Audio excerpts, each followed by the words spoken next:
السلام عليكم. لا تنسوا الاعجاب بالفيديو والاشتراك في القناة تشجيعا لنا لنستمر بنشر المزيد ان شاء الله. هذا الجزر مبرش البيض والشجر او الكوسة، وراح نقدمها للعصافير. شوفوا اقبال العصافير شلون عليها.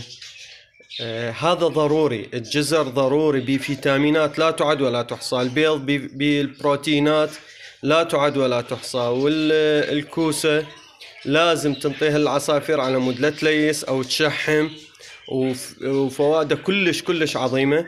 فانتظرونا نشوف شلون راح نقدمها للعصافير وشلون اقبال العصافير عليها وشلون راح يلتهموها بشكل فظيع. انتظرونا.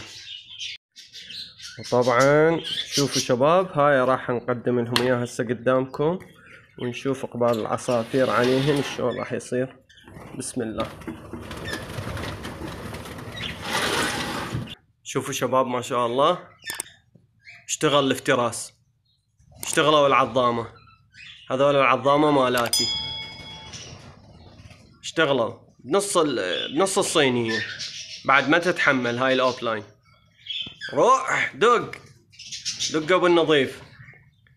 شوفوا شباب، هذه الوجبة اللي دا اقول لكم عليها، لا بس دخن ذاك الدخن مليان القفص دخن. بس من نزلت هاي الوجبة قالوا لك يا دخن يا بطيخ تعال خلنا نضرب تشريب. هذا التشريب مالتهم مدري مقلوبة مدري شنو، والله ما ادري. يلا ضربوا والف عافية. لا تنسونا بالاشتراك، لا تنسونا باللايك. والله الاشتراك ببلاش واللايك ببلاش. يلا يا عراقيين، يلا يا عرب.